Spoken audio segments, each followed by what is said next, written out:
we're about to do something a lot of people don't get to do. If we even tried to cross the border by ourselves, you know, we'd probably get shot and arrested. They'd arrest our corpses. You know, that's kind of how this works. Let's go!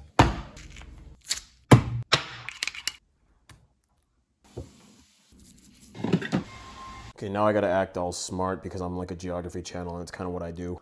So we've explained this before. This world has a lot of weird administrative ways that it divides itself. You have countries, you have autonomous areas / constituent countries, you have breakaway regions that claim to be countries. It's complicated. But then once every so often, you know, you fall upon a place that doesn't exactly quite fall under anyone's jurisdiction, but rather has been agreed upon to be, at the very least, monitored by the international community. And these are known as UN peacekeeping missions. Currently, there are 11 UN peacekeeping missions across the world, 5 in Africa, 4 in Asia, 2 in Europe. Now, these peacekeeping missions range in operating everything from security zones, which are basically just plots of land under their jurisdiction in order to help out the nearby communities, to full-fledged buffer zones, as in entire strips of land that are closed off and monitored by UN personnel with blue beret troops and officers. It is usually not easy for anyone to enter these areas. You need UN security clearance and a good reason to get in. And I'm just saying, I got clearance. Welcome to the island of Cyprus, the world's most administratively divided island on Earth with 4 separate entities. Now, we've already explained this in the Cyprus episode, but in case if you missed it, first you have the Greek-speaking 2/3 lower half of the island, which is the Republic of Cyprus. Then you have the 2 British overseas territories of Akrotiri and Dikelia. Cyprus used to be a British territory. And then you have the unrecognized Turkish Republic of Northern Cyprus on the northern third of the island. And then when you look at the map, you have this weird line that divides the bottom 2/3 and the upper third of the island. This is the UN buffer zone. It divides the Greek lower 2/3 to the Turkish upper third. And there is a very unique, interesting thing inside of this buffer zone, and I've wanted to see it for a long time, but never had the opportunity until now.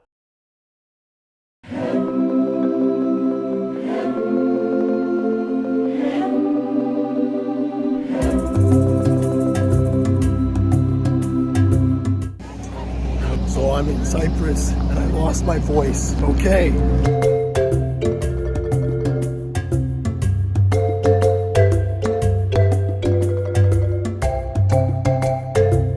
So I arrived here in Cyprus. I lost my voice, but I met Giannis. Hello, he guys. watches Geography Now. If this was the Cyprus episode, All right. and you know how I say, in conclusion, how would you conclude Cyprus? Good people, good food. 11 months a year, it's like summer. It's nice. I had to take off my jacket. For this trip, I would once again be accompanied by my favorite Dane, Gus, from Gus on the Go, wearing a Somalia tracksuit for some reason, and Marek, our German who lives in Cyprus correspondent. There was just one little thing we had to overcome. All right, in Cyprus, and I gotta drive a car on the left side of the road with the right side steering. I've only done this one time in Ireland. Let's see if I do this okay. Oh, it feels so wrong. It's so wrong. It feels so wrong. Okay, the signals are on the same. Okay, it's the same thing. It's just on the right side. That's all. Okay. Do you think we'll manage to do this? Let's find out.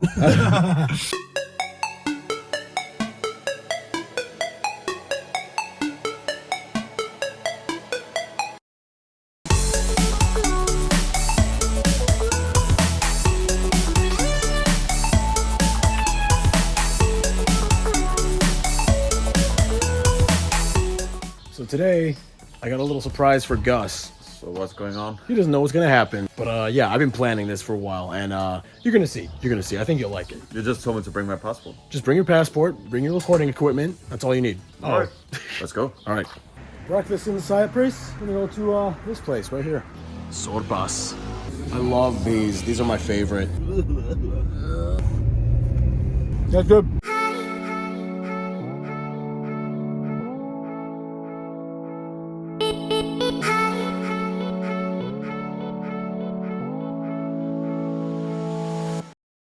Oh my God, if you look over there, you can see the North Cyprus flag on top of the mountain. All right, we're almost at this secret destination that I didn't tell Gus. I'll just say this, you need permission to do this. So right here is the no man's land.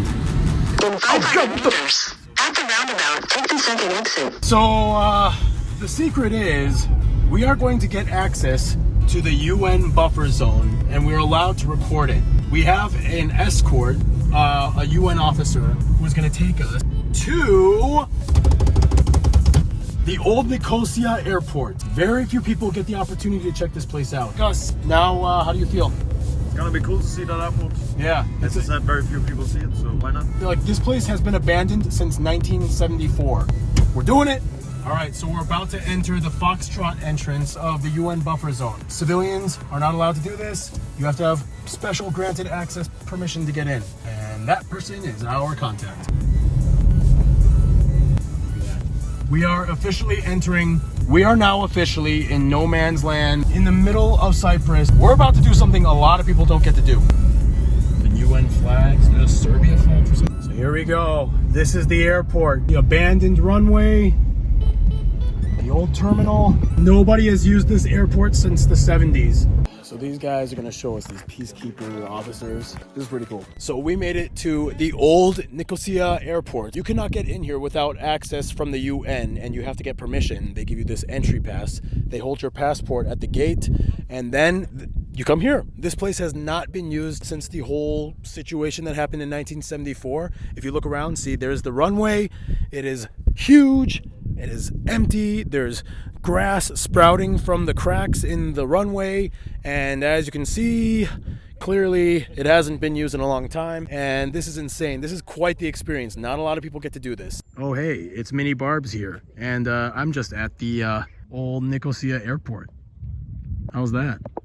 Testing, 1, 2, 3. So they gave me permission to fly my drone, so let's do this. This will be one of the only few aircrafts that has ever been used on this airport for over 50 years.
So this was the most unfortunate airline on earth. This is the last commercial plane that had ever had access to this airport. Unfortunately, it was scheduled to fly out during the day that the war started. It never took off, and since then it's just been left here to decay. Fortunately, no passengers boarded it, but you can even see bullet holes it was shot at, and yeah, last commercial plane to ever be in this airport.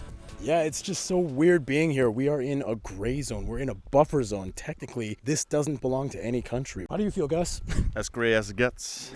No, it's really cool. No tourists inside. We're just having access. Marek. Just Marek, Yeah. our good buddy. At this point, we needed a few more specific answers. Now, I could lecture you guys like I have been doing on this channel for years, but in cases like this, it's probably best to listen to an actual professional. So we headed over to the UNPA headquarters within the buffer zone to meet up with Mr. Alim Sadiq, spokesperson for the UN nation's peacekeeping force in Cyprus. We've had a presence here in Cyprus since 1964. Cyprus became independent from the UK in 1960, and there was a power-sharing government in place with Turkish Cypriots and Greek Cypriots sharing power. Unfortunately, that government fell apart in 1964 and fighting broke out. The UN peacekeeping force was sent here to Cyprus to prevent tensions, separate the two sides and restore order on the island. The de facto land in between the two ceasefire lines became the buffer zone. Nicosia Old Airport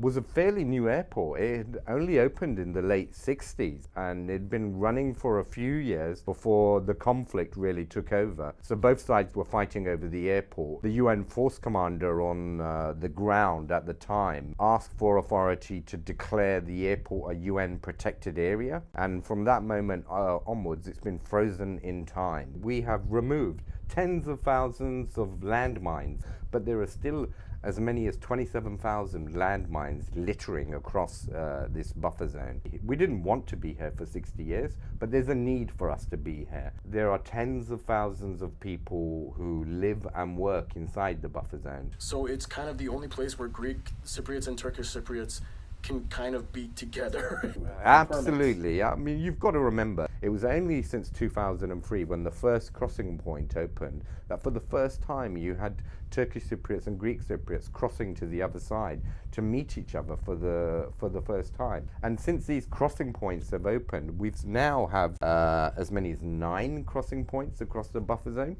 Making peace in Cyprus is not just about the military element, but it's also about the people and letting them realize that they have far more in common than that which divides them. Their coffee is the same, their sandwiches are the same, they often listen to the similar music.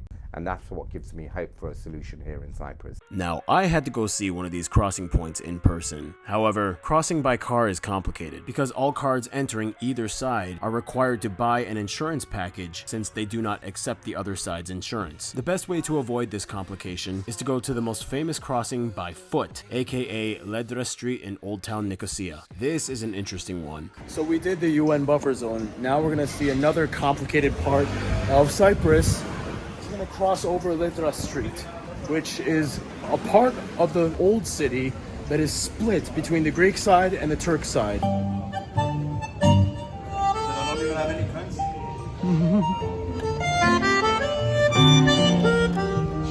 So this is it. This is the border between the south Greek side and the north Turkish side. There you go. You just pass through. There's the Cyprus EU flag right around there. You see the other flags. So Nicosia has been inhabited for over 4,500 years, and the center of the oldest part of the city was originally a fortress shaped like a sun, with pointed bastion walls built in medieval times. Each side claims their half of Nicosia as their capital, and each side has clearly made their culture known once you cross. The moment you step into the north side, you notice immediately everything switches to Turkish, whether it's the writing, the mosques, the hammams and hammam towels, the license plates, and of course, the flags. Welcome to Turkish Republic of Northern Cyprus. So now, we are entering the Turkish side. And that's it. We just passed through the border. Easy. And of course, right when you cross the border, the first thing you see, Turkish delights. We are on the north side. You'll hear that here. Forbidden zone, don't go past this wall. That's the border. Barbed wire and everything. Oh, here's little mini barbs. Northern Cyprus.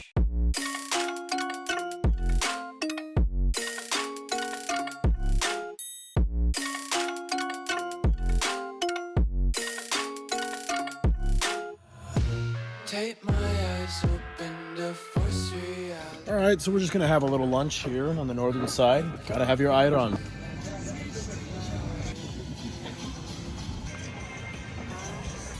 Sucuk.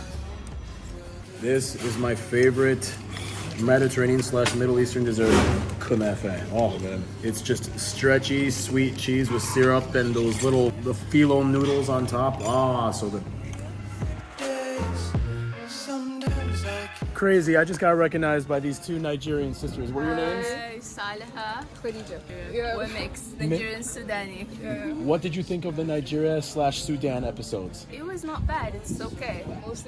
Mostly accurate. Yeah, very diverse country. But honestly, you tried your best. What did you think of Ruba, my co-host in the Sudan episode? Do you remember her? Yeah. And her cousin Mathani? Yeah, I don't remember. She was pretty cool. She was pretty cool. I like her. You're that. Okay, Ruba, if you see this, these two sisters, they're cool. They like you. We like you. like you. And with that, the trip trip was a success. Gus and I did a few shots of Zivana, got a little tipsy, we jumped in the Mediterranean, drove into the dark, and met another subscriber. What does it mean to be a Cypriot when you say I am Cypriot? Definitely, I am a proud Cypriot. I do like Supla. I do like the beach life and the long summer sessions that we have. And we will provide you with our hospitality and our warm hearts, good people and exotic beaches. In conclusion, if you want to have 306 days of sunshine and best food in your life, then you're more than welcome here. Cyprus may be a confusing island with a million things going on all at once, but at the end of the day, it's a truly beautiful place to experience.